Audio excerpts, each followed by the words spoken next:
So ito mga kabekis, madalas pinoproblema ng mga ka-riders natin, pati ako nangyayari din yan.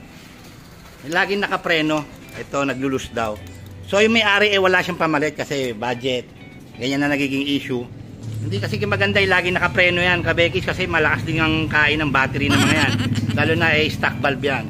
So bigyan natin ng paraan si sir para hindi siya gumastos. Ganito na lang. Sige sir, hawakan mo.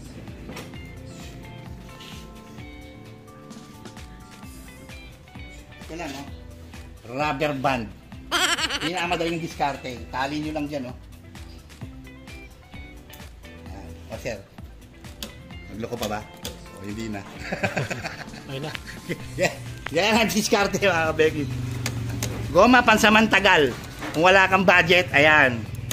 At least hindi lagi nakapreno kasi alanganin din yan, sa likod mo, lagi naka-ilaw na ganyan. Okay, no? Yung mga meron dyan. Ganyan na lang simpleng paraan. Goma, pwede rin kondom.